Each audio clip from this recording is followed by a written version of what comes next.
Hello everyone, welcome back to my channel. আমি বলেছিলাম last ভিডিওতে যে আমরা বাড়ি থেকে একটা জায়গায় ঘুরতে গিয়েছিলাম, সেই ভিডিওটা আজকে তোমাদের সাথে শেয়ার করছি। তো এটা ছিল দেওঘর যাওয়ার ভিডিও। তো সকাল সকাল আমরা সবাই রেডি হয়ে গেছি, তখন সকাল 7টা বাজে। দেখো, এটা আমার মা, এটা আমার বোন, আর যাচ্ছে আমার সাথে আমার বাবা। তো আমরা ফ্যামিলি ট্যুর অনেক দিন পর করছি, অনেক বছর পর বলতে পারো, দিন তো ভুলে যাও, অনেক বছর পর।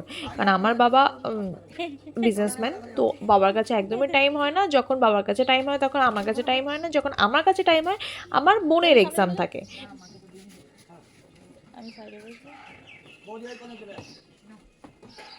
এইবার প্রায় 6 মাস আগের থেকে প্ল্যান করেছি, দিওয়ালির পর অফিস থেকে আমি প্রায় 15 থেকে 20 দিনের ছুটি নিয়ে বাড়ি যাব। তো একটা ট্যুর তো করবই করব, কিন্তু অফিস শেষে আমরা বেরিয়ে পড়লাম। তো থাম্বনেল দেখে তোমরা বুঝেই গেছো যে আমরা যাচ্ছি দেওঘর বাসুকীনাথে বাবাধাম মন্দিরে। এখানে আমরা গাড়িটাকে একটু দাঁড় করালাম, কারণ পেট্রোল ভরে নিতে হবে। পেট্রোল ভরে নিয়ে আমরা আবার জার্নি শুরু করে দিলাম। ইসলামপুর থেকে দেওঘরের ডিস্টেন্স ছিল 307 কিলোমিটার, প্রায় 8 ঘন্টার কাছাকাছি। বাট আমাদের যেতে আরও বেশি টাইম লেগেছিলো, কারণ ছট পূজার টাইম ছিল সেটা।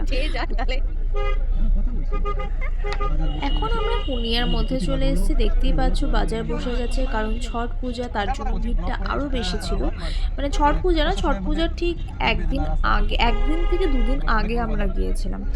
তো লাউ ভাত যেদিনকা থাকে তাদের কোনো একটা রিচুয়াল, যেটা আমি শুনেছি বাট আমার জানা নেই সেরকমভাবে। তো সেই দিনই আমরা গিয়েছিলাম।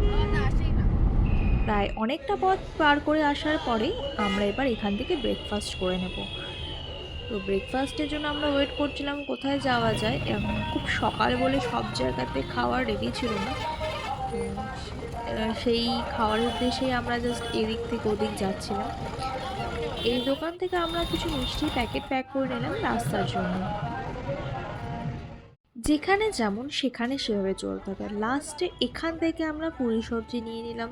প্রচণ্ড খিদে পেয়েছিল, তাই যা পেয়েছিলাম তাই খেতে খুব টেস্টি লাগছিল।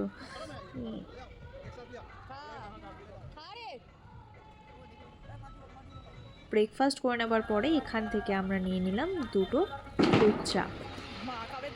শুনলাম খুব নাম করা দোকানটা ছিল, দোকানটার নাম কিছু ছিল না, তাই আমি তোমাদের সাথে শেয়ার করতে পারলাম না।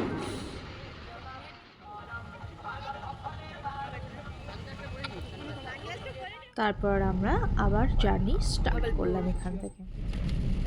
তো রাস্তা চলতে চলতে হঠাৎ করে এরকম, যতটা পরিষ্কার ওয়েদার ছিল কেউ বলবে বৃষ্টি হবে, হঠাৎ করে মুষলধারে বৃষ্টি শুরু হয়ে গেল। তো কিছুক্ষণ থামার পরে বৃষ্টিটা থেমে গিয়েছিল।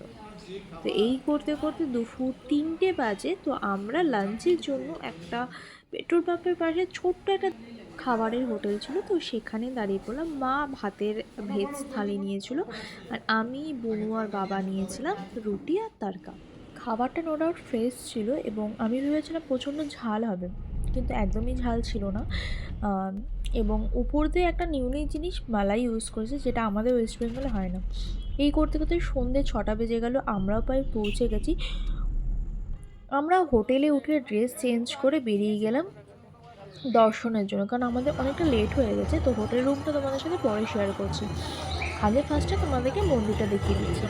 আজকে জল অভিষেক করতে পারবো না, কারণ 5টার পর জল অভিষেক করতে দেয় না। তো কালকে সকালবেলা ভোরবেলা আমাদেরকে জল অভিষেকের জন্য আসতে হবে।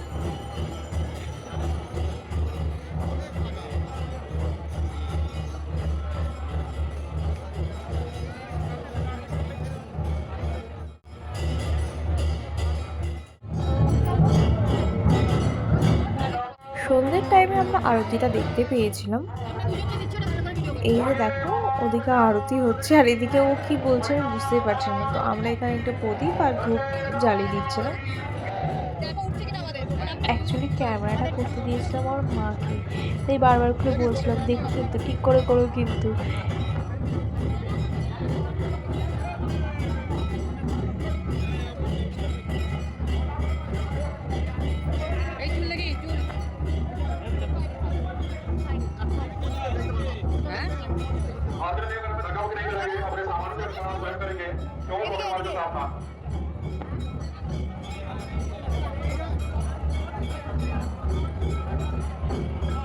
প্রচুর ভিড় লোকে বলেছে, কিন্তু আমরা সেরকম ভিড়টা পাইনি। মানে হ্যাঁ, ভেতরে খুব রেশারেশি, কিন্তু বাইরে ঠিকঠাকই ছিল। মানে লাইনও সেরকম অর্থ দিতে হয়নি। এই যে দেখুন, ওখানে গেলে কিন্তু পান্ডাদের একটা এই প্রবলেমটা পাবে।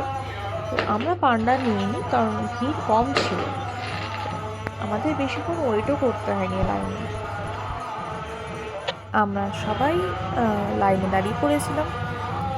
তো ম্যাক্সিমাম 20 to 25 মিনিটসের মধ্যে আমরা দর্শন করে কিন্তু বেরিয়ে গেছিলাম। যেটা মেন প্রবলেম হয়, বাইরে কোনো প্রবলেম হয় না, কিন্তু এই যে ছোট্ট একটা জায়গার মধ্যে যখন আমরা প্রবেশ করছি, যেখানে অ্যাকচুয়ালি শিবলিঙ্গটা আছে, সেই জায়গাটাতে একটু ভিড় হয়ে যায়।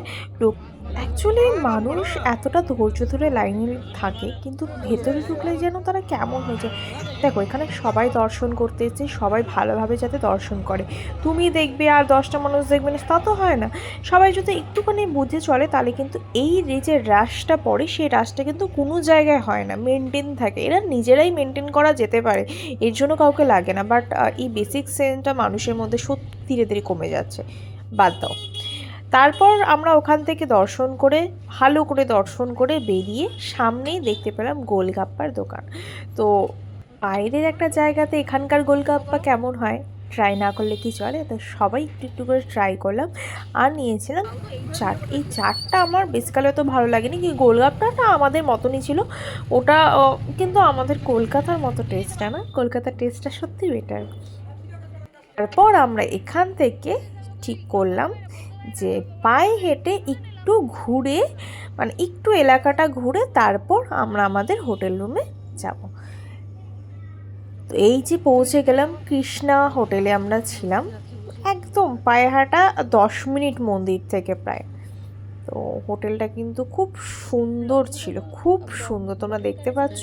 আমি এক্সপেক্ট করিনি এতটা ভালো হবে, কিন্তু খুব সুন্দর ছিল, খুবই সুন্দর। স্টাফ বিহেভিয়ার বলো, ক্লিন, এবং ওখানকার যে খাবার কোয়ালিটি, সেটাও খুব ভালো ছিল।